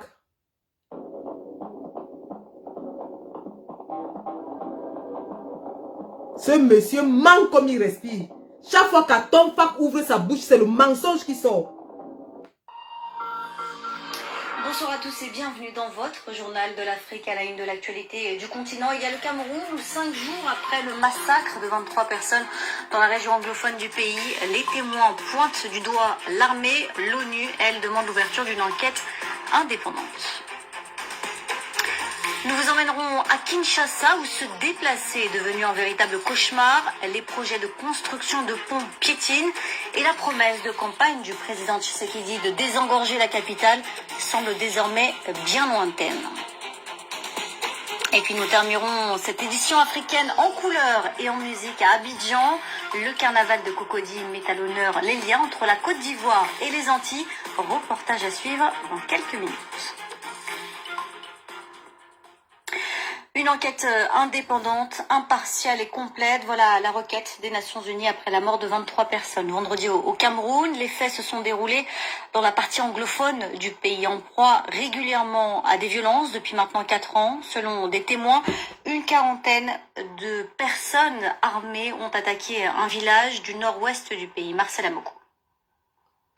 Même s'il est encore très difficile de savoir exactement les circonstances du drame qui a eu lieu dans ce village du nord-ouest anglophone, l'émotion est loin d'être retombée ici au Cameroun. 5 jours après ce que certains commentateurs appellent déjà ici le massacre de la Saint-Valentin, il reste encore de nombreuses zones d'ombre. D'abord, le bilan, 23 morts, en majorité des enfants et des femmes, dont certaines enceintes, selon l'Agence humanitaire des Nations Unies, un bilan contesté par l'armée camerounaise qui affirme avoir tué 7 terroristes qui s'étaient retranchés dans la maison visée et que 5 autres civils seraient morts lors d'un incendie qui s'est déclenché. Vous entendez? L'armée avait dit que c'est le mensonge, que eux ils ont tué 7 terroristes. L'armée disait qu'elle a tué 7 terroristes et qu'il y a eu 5 autres morts dans un accident d'incendie. Écoutons. Atom Fak le perroquet. Écoutez le porte-parole de l'armée camerounaise. Écoutez Atom Fak. Cyril Atom Fak. Le ministère de la Défense refute clairement et complètement les allégations, les chiffres avancés par OCHA qui sont en contradiction totale avec ce qui s'est passé sur le terrain. OCHA n'a jamais été sur le terrain. OCHA ne peut pas y aller avec l'insécurité qui règne. Je tiens à préciser ici que pour les forces de défense du Cameroun, un mort, c'est déjà beaucoup. À plus forte raison lorsqu'il y en a 4. Et donc, au cours de nos opérations militaires, toutes les dispositions sont prises pour qu'il y ait le moins de dégâts collatéraux possible pour que ça touche le moins possible les cibles civiles, mais il n'empêche que de temps en temps, ça peut arriver. L'armée a parlé de victimes collatérales ou de malheureux incidents après cette tuerie, alors qu'elle est soupçonnée ou accusée par certains activistes sécessionnistes, mais aussi par des voix de la société civile et des défenseurs des droits humains. Le Cameroun a ordonné l'ouverture d'une enquête que l'ONU souhaite indépendante, impartiale et approfondie dans une guerre qui a déjà fait au bas mot 3000 morts en 3 ans dans les 2 régions anglophones du Cameroun. Atom Fak dit que dans les opérations de l'armée, ils font tout pour que les civils soient le moins touchés et que si ça arrive, c'est que c'est un accident, que eux, ils ne sortent jamais pour tuer les civils. Atom Fak a oublié qu'à l'extrême nord, la même armée a aligné les mamans avec leurs bébés sur le dos, civils, et a tiré sur eux à bout portant. Voilà Atom Fak, Cyril Atom Fak, le porte-parole de l'armée.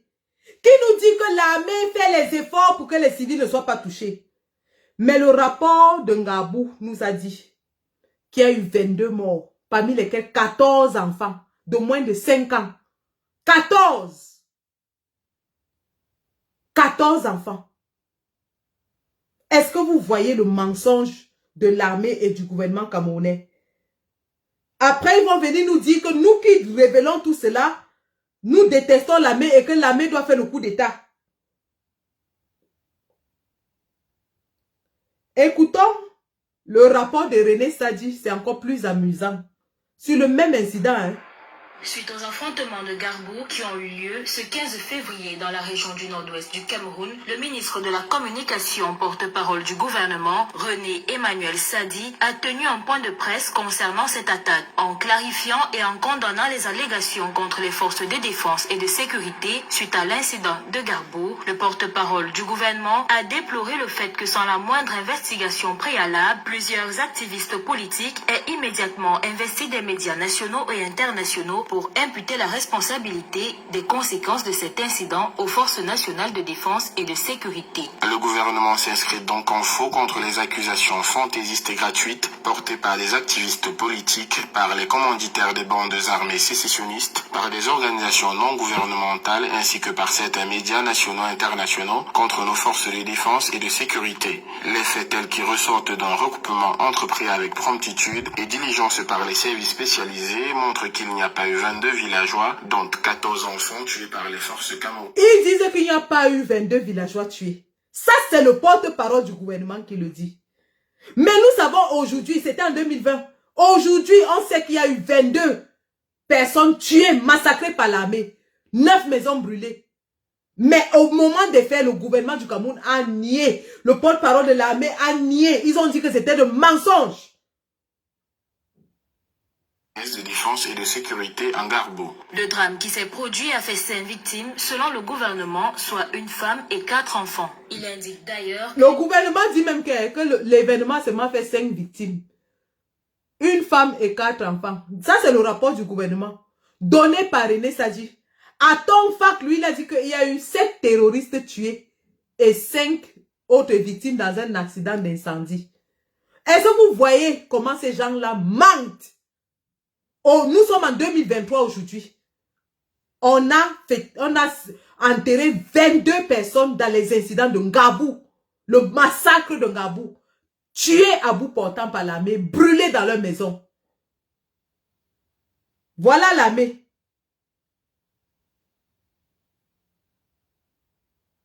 Enfants. Il indique d'ailleurs que les populations de Garbour ont alerté les forces de défense et de sécurité le samedi 15 février 2020 au regard de la présence des sécessionnistes dans la localité. Déployés sur place en opération de reconnaissance non loin du repère choisi par ces assaillants, les éléments des forces de défense ont été violemment pris à partie par un groupe d'individus lourdement armés. La riposte professionnelle des éléments des forces légales a permis de neutraliser cet assaillant et mettre en déroute d'autres membres du groupe sécessionniste. La sortie du ministre de la Communication en tant que le porte-parole du gouvernement est une sortie qui vient après 2 autres sorties.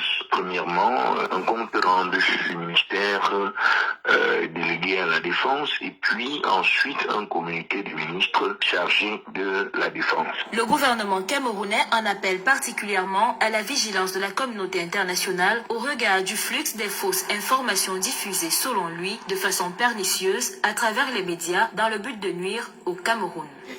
Le gouvernement à l'époque disait il disait à la communauté internationale que la communauté internationale doit se méfier des fausses informations diffusées pour nuire au Cameroun.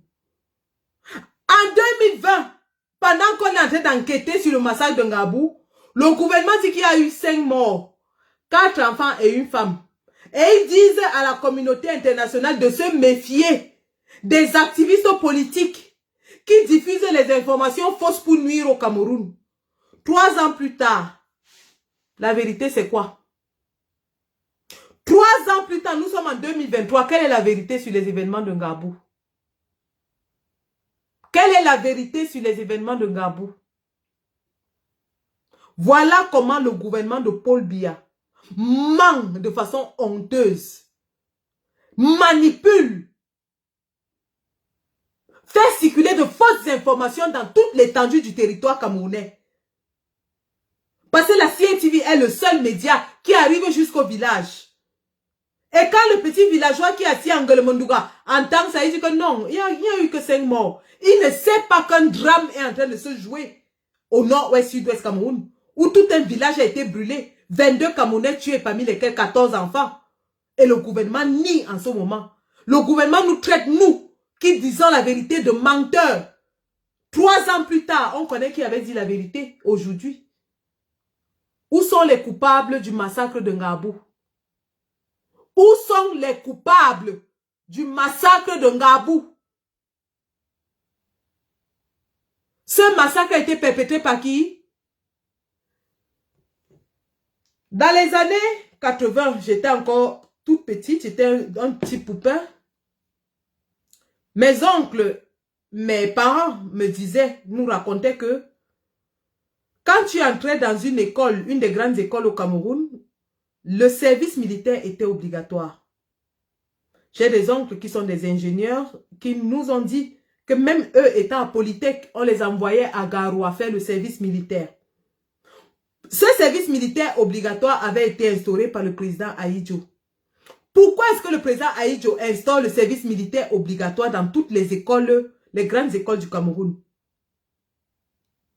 C'est parce que les étudiants des grandes écoles du Cameroun vont effectivement servir la nation. Tous les fonctionnaires sortent des grandes écoles camerounaises. Et lorsqu'on leur impose le service militaire dans ces écoles, c'est pour leur apprendre à aimer la patrie, à servir la patrie.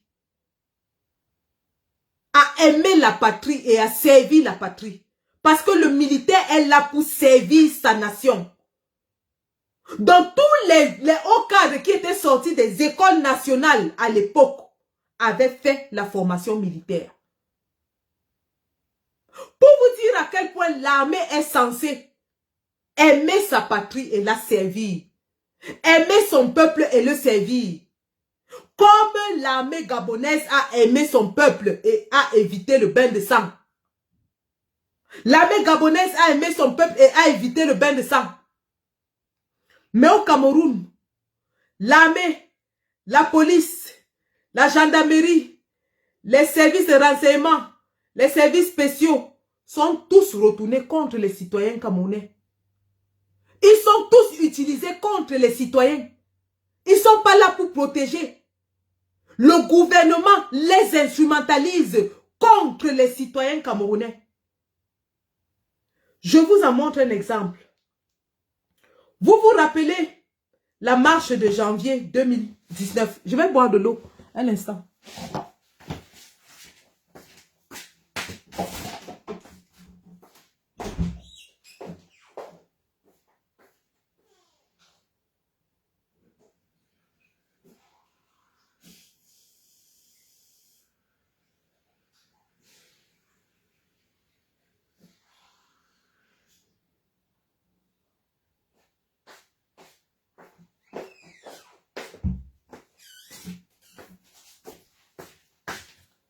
Vous vous rappelez la marche de janvier 2019 où le président Kamto avait été arrêté avec tous les membres du directoire du MRC.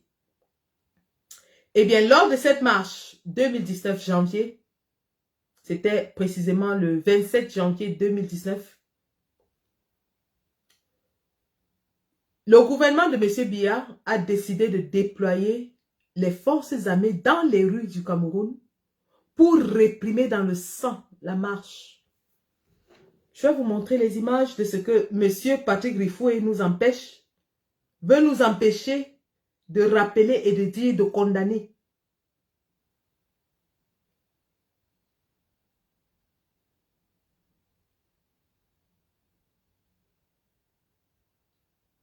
Je vais vous rappeler ça. Regardez comment les forces armées sont déployées dans les rues pour réprimer une marche pacifique où les gens marchent avec l'arbre de la paix. Et M. Rifoué va nous dire qu'on n'a pas le droit de critiquer parce que si on critique, l'armée va faire le coup d'État.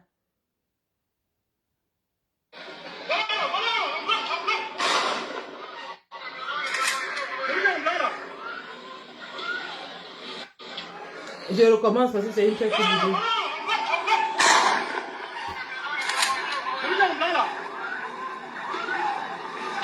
Celui qui est en blanc là, vous voyez ça?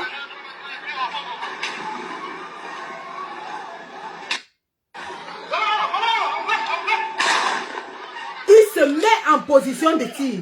Les forces d'élite, les commandos sont dans les rues des villes. Il se met en position de tir, il cible, il dit celui qui est en blanc là, il tire sur lui. Voilà comment l'armée de Biya réprime dans le sang les manifestants pacifiques. Regardez, ça, on est en pleine ville, hein? Nous sommes en pleine ville. Et c'est une marche pacifique à main nue.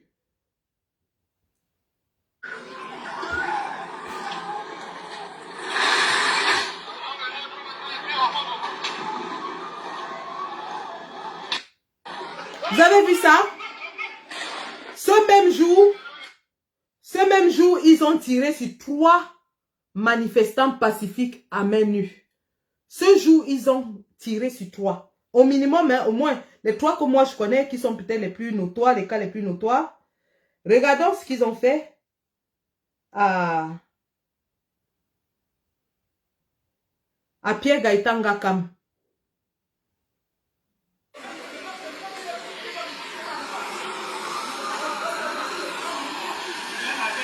Oh, j'aurais dû.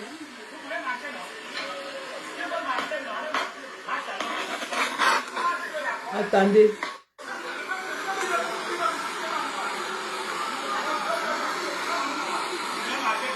Venez marcher. Vous voulez marcher, non? Tu veux marcher, non? Marche. Donc voilà qui marche. Voilà Pierre Gaëtan Ngakam. Regardez, on tire sur lui à bout portant. À bout portant, on tire sur lui. Tu veux marcher et il recharge. Il recharge. Il a tiré sur le pied de Pierre Gaëtan Ngakam. Regardez.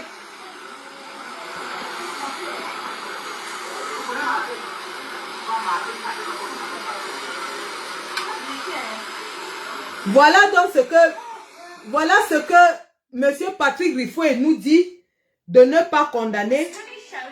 M. Patrick Rifoué nous dit que c'est une armée républicaine qui tire à bout portant sur un citoyen à main nue qui ne fait que marcher. Il lui dit, tu veux marcher, non? Mets-toi devant, marche. Il tire sur lui. Bon! C'est l'armée républicaine au Cameroun. Et on veut qu'on la ferme, qu'on ne dise rien. Vous avez vu comment ils ont tiré à bout portant sur Pierre Gaëtan Ngakam? Regardez. Ça, c'est au Cameroun, hein?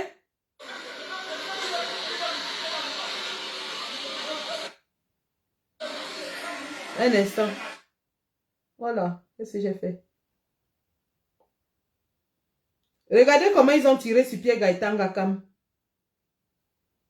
À bout portant.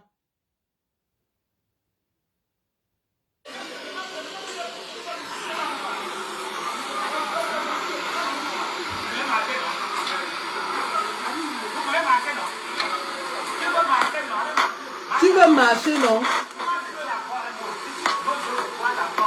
Marche encore. Regardez, il tire sur lui, à bout portant.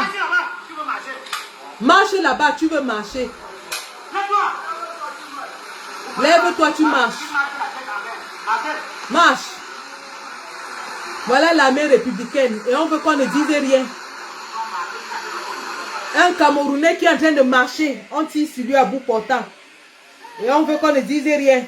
Monsieur Patrick Rifoué va nous dire que si on se plaint, l'armée va faire le coup d'État. L'armée va faire le coup d'État. Monsieur Patrick Rifoué, comment vous appelez ce genre de force de défense de l'ordre? De force de maintien de l'ordre? C'est l'ordre qu'il est en train de maintenir en tirant sur un Camerounais à bout portant? C'est l'ordre qu'il est en train de maintenir? Regardez ce qu'ils ont fait à Célestin Djamène et Michel Doki, même comme les deux aujourd'hui, nous disent que c'était une providence, qu'ils n'ont jamais été blessés par balle. Comme par hasard. Ils ont été approchés par le gouvernement. Et les deux aujourd'hui nous disent qu'eux n'ont jamais été blessés par balle. Mais regardons les vidéos qui étaient tournées en direct. C'était des directs Facebook. En direct ce jour-là. Quand ils avaient tiré sur Maître Ndoki et Célestin Djamel. Regardez. Regardez le trou dans sa cuisse. Aujourd'hui, elle nous dit que ce n'était jamais un trou. Voilà à l'hôpital, c'est un live Facebook. Hein. On est en train d'enlever les balles dans sa cuisse. Aujourd'hui, Ndoki a dîné avec Atangandi. Elle nous dit qu'on n'a jamais tiré sur elle. Regardez, ça c'était à l'hôpital. On a enlevé les balles dans sa cuisse.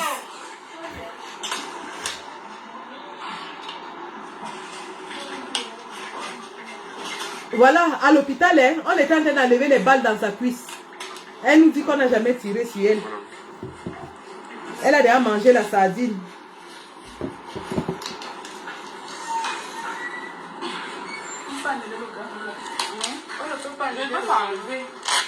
Voilà.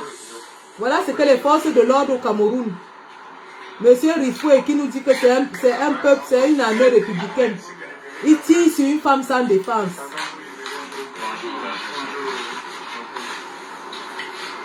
Après, on lui donne la sardine pour qu'elle dise qu'on n'a jamais tiré sur elle.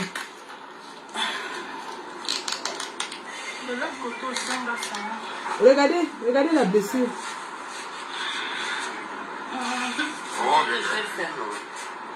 Attendez, je vais pas tomber, c'est ce que je veux faire.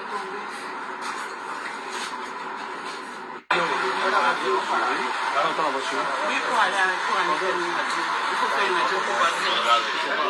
En radio,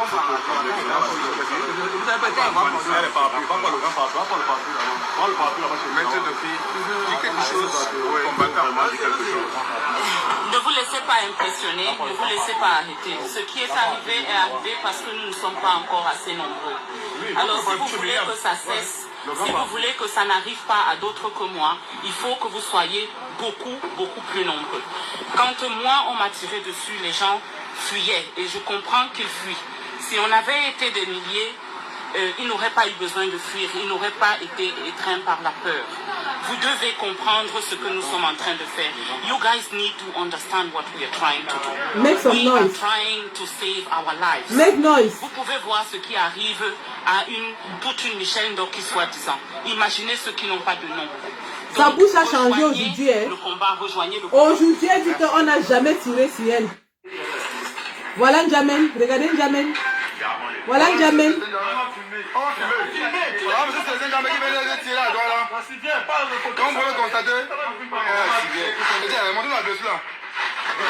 Voilà N'Djamène. N'Djamène aujourd'hui dit qu'on n'a jamais tiré sur lui.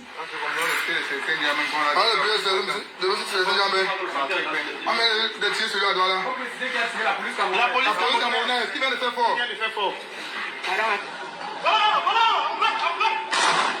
Vous voyez ça? N'Djamène dit qu'il n'a jamais reçu de balle au pied. Que vous mentez. Donc voilà donc comment la police, l'armée, les services de renseignement sont utilisés au Cameroun pour torturer, martyriser, assassiner les citoyens ordinaires. Monsieur Patrick Rifoué nous empêche de le dire et il dit que le dire veut dire qu'on est contre l'armée. Les faits sont têtus, monsieur Patrick Rifoué.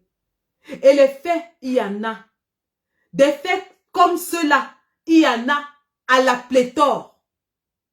Parce que le Cameroun, c'est un État qui viole les droits des citoyens.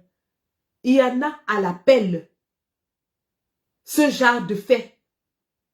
Ces exactions par les forces de maintien de l'ordre, la police, la gendarmerie.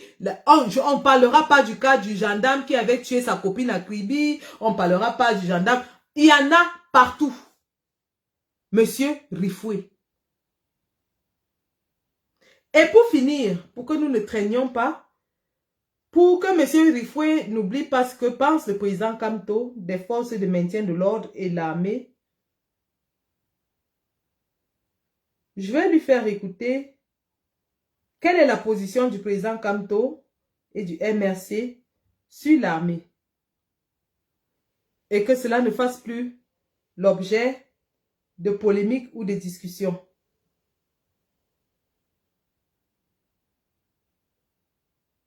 Écoutons le président Kamto. Mais pour avoir eu l'honneur et le privilège de travailler avec certains de ses composantes sur des dossiers vitaux pour notre pays, je sais et ai toujours dit que l'armée camerounaise est l'une des mieux formées et des plus professionnelles de notre continent. J'en éprouve une fierté particulière.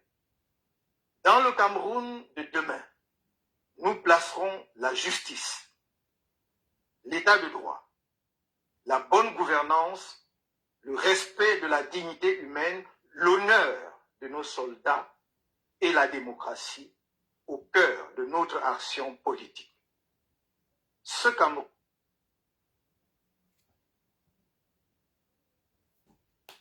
Voilà. Je pense que c'est ça. Hein? C'était ça.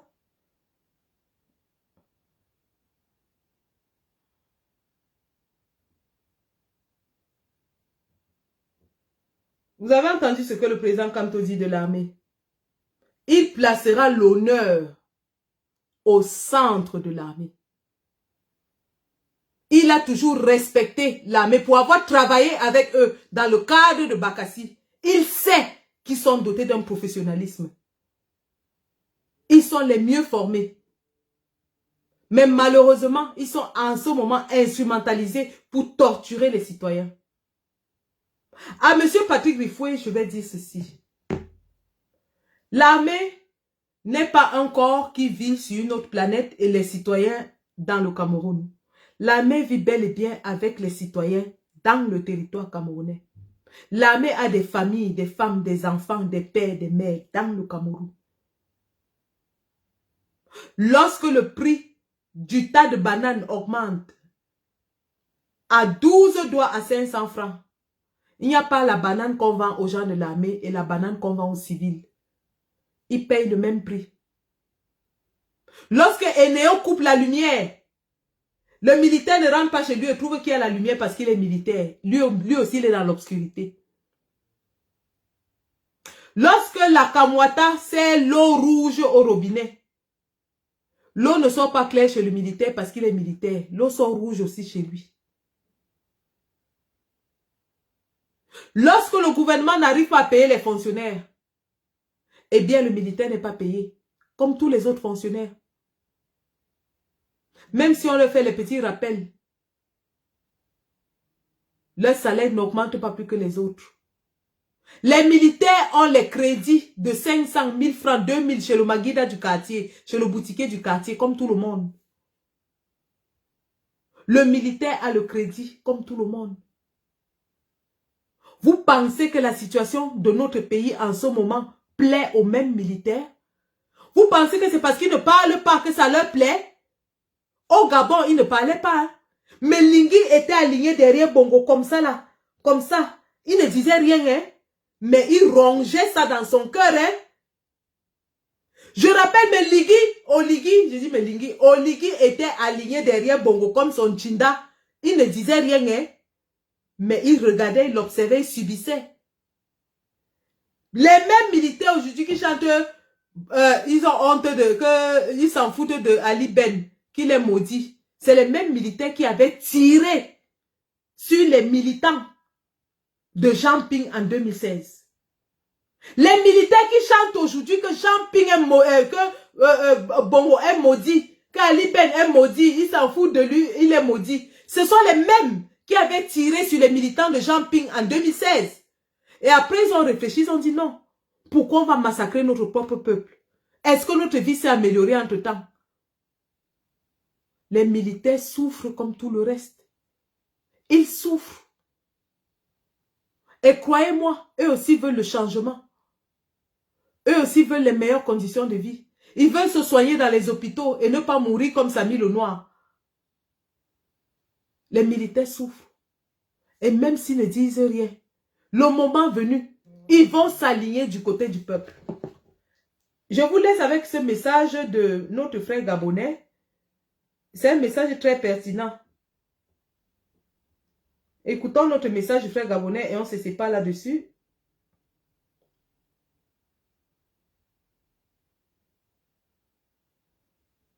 C'est-à-dire, on est là comme ça, on dort, on se réveille, on se rend compte que le général nous a mis au chômage. Oui, le général Brice Clotaire Oligui a pris le pouvoir, il nous a mis au chômage. Il arrête tout le monde. Le boss. Non, on va encore critiquer qui? Non, vraiment. Tu dors, tu te réveilles. Oh, on a attrapé le ministre, on a attrapé le DG des impôts, on a attrapé Manflis, on a attrapé Mboranzo, Sylvia, Yann Goulou. C'est ça qui leur fait peur.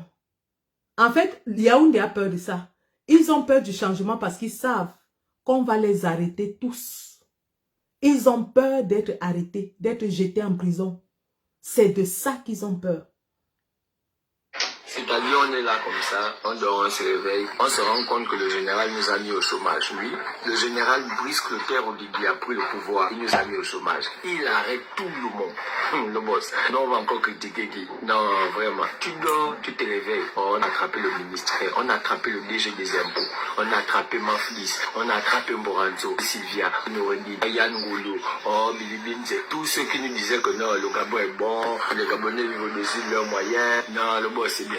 Petit béninois là, qui avait un salaire de 75 millions par mois. C'est de 75 milliards dans les maisons, oh, 4 milliards dans les maisons, oh, les lingots d'or. Et toi même, tu veux le coltan, l'uranium dans leur maison. Le boss, vous avez commencé un travail. Il faut terminer le travail. Tout le monde. C'est bien, vous avez dit de 2009 à 2023. Les opposants aussi, tout le monde. N'oubliez pas ceux qui applaudissaient à côté du PDG. Oui, c'est comme ça maintenant qu'on doit faire les choses. Chacun doit répondre de ses actions. Là, nous sommes contents. Donc, le vieux Ondossa, on est avec toi. Il ne faut pas penser que nous ne sommes pas avec toi. Nous sommes avec toi, tu es notre boss. Mais de grâce, ce que le général fait là, tu n'aurais pas pu faire ça. Non, ça quand même, je ne crois pas. J'ai battu campagne pour toi dans le 5e arrondissement de la commune de Libreville. Moi et toute ma liste, on a arpenté les ruelles du 5e arrondissement, effectivement, pour vous faire gagner là-bas. Je me suis mobilisé et financièrement, sans que je ne reçoive 100 francs de vous. Mais ce que le général fait là, ça, c'est le vrai nouveau Gabon. On envoie tout le monde en prison. N'oubliez pas le ministre, Luc Madinga Madia, il m'avait envoyé en prison. Il doit rentrer en prison. Il va aussi aller savoir là-bas qu'en prison, on ne garde pas les jeans. On reste en culotte. On va enlever son haut. Lui-même, il va confiner. Là-bas, il fait chaud. Il va aussi manger la cuisse de poulet. On divise ça par 5 morceaux. On met dans l'eau, on bourre ça un peu. On met un peu de sel, légèrement d'huile. Il mange ça. Le jeudi, il va recevoir la petite bouteille de gin. On coupe ça en deux. On met un peu de riz dedans. Voilà, il va se débrouiller lui-même à cuisiner ça sur un feu de bois. Parce que dedans, il n'y a pas le gaz. Il va aussi attendre le dimanche pour qu'il reçoive une boîte de sardines et un pain qui est bizarre. Parce que le genre de pain qu'il y a dans la prison, il n'y a pas ça dehors. Oui, ils doivent aussi vivre ça. Tous ces ministres-là, ils doivent vivre la même souffrance qu'ils ont imposée aux autres. Il faut qu'ils soient là-bas serrés. Au moins 400 détenus dans un 15 mètres sur 20 doivent entrer là-bas parce qu'ils n'ont pas construit de prison. Voilà, après vous construisez aussi une nouvelle prison. Après, vous prenez les anciens détenus, vous les mettez dans la nouvelle prison, carrelés, splittés, avec chauffe-eau dedans, et vous laissez ces bandits-là dans la crasse là. Voilà, le Gabon qui ne respecte pas les droits de l'homme. Il faut qu'ils subissent tout ce qu'ils ont fait aux autres. Moi, le pays de paix que vous êtes en train de chanter là, ça c'est la partie là, on ne va pas s'entendre. Les gens qui ont fait sodomiser des hommes comme eux, ce ne sont pas des personnes dont on doit avoir pitié. Non, ils doivent subir les mêmes sentences. Sylvia Bongo, qui a fait torturer la cruche à Lianga ici, demande elle aussi maintenant intervention de la France. Parce que, dit-on, elle est détenue ici arbitrairement au Gabon. C'était pas une Gabonaise quand elle volait le Gabon. Quand son fils Noureddin faisait arrêter les gens, quand les Hosseini nommaient les Béninois à la place des Gabonais. Parce qu'on a trop dit que nous sommes des xénophobes, nous sommes des méchantes personnes. Or que voici tous les étrangers aujourd'hui qui sont mis aux arrêts. Parce que ces personnes-là ont décidé de reléguer les Gabonais au second plan pour eux profiter des ressources naturelles de notre pays quand nous, peuple gabonais, vivons dans la précarité la plus atroce. Donc vraiment, félicitations au général et professeur Albert Ondossa. Le peuple gabonais est avec vous, mais ne chauffez pas trop. Laissez ce monsieur-là faire son boulot. Si vous pouvez même arrêter tous ceux qui ont applaudi le PDG là, les t-shirts là, ceux qui portaient les t-shirts là, t-shirts noirs là. Attendez, vous allez lu le. C'est-à-dire tout ce que vous avez pensé pour les autres là. Le tout là, c'est vous qui allez subir ça. Vous allez lu le. Voilà. Et c'est le RDPC. Quand le RDPC entend ça, il tremble. c'est en train de trembler à Yaoundé. Parce qu'ils savent que le moment est venu. C'est pas la première fois que je vois des primitifs de France, c'est-à-dire les petits délinquants. Les petits délinquants de France. Donc, c'est pour ça que le RDPC a peur, parce qu'il sait que lorsque Biya va tomber, ils devront rendre compte. Ils iront en prison. Le peuple va se venger, parce que le peuple subit depuis 41 ans. Ils ont peur de ça. Mais croyez-moi, comme le président lui avait dit, les heures les plus sombres de la nuit sont les plus proches de l'aurore. Nous vivons en ce moment les heures les plus sombres de l'histoire de notre pays, avec les assassinats, les arrestations, les enlèvements, les kidnappings, les disparitions. Mais tout ça va prendre fin en 2025. Tout ça prendra fin en 2025. Inscrivons-nous massivement sur les listes électorales dès janvier 2024 et sanctionnons le régime Biya parce qu'on ne veut pas d'un Biya après un Biya et on ne veut plus de Biya. Au Gabon, ce sont les urnes qui ont chassé Ali Bongo. C'est la raison des urnes qui a donné la légitimité au général Oligui. Ayons donc cette légitimité des urnes. Inscrivons-nous massivement. 2025 sonne le glas du changement dans notre pays. Et chacun d'entre nous a son rôle à jouer. Tous ensemble, nous y arriverons. Pensée précieuse pour le combattant Pascal Zamboué, du courage, la lutte continue. Demain soir, le président élu va s'exprimer à 21 h. Avant ça, il y aura le live pour les prisonniers à 19 h avec Abdelaziz Moundé, avec Véronique Tindo, avec Eli Kadji. Nous allons écouter le live pour laisser place au président. Donc le live va durer au maximum 1h30 de temps. Maximum. Nous vous prions d'y être nombreux, mais surtout de venir à la soirée du 21 octobre à Paris en faveur des prisonniers politiques, où nous allons lever des fonds, tous ensemble, la société civile, avec le parti politique, afin d'alléger les charges de nos prisonniers politiques, y compris M. Pascal Zamboué.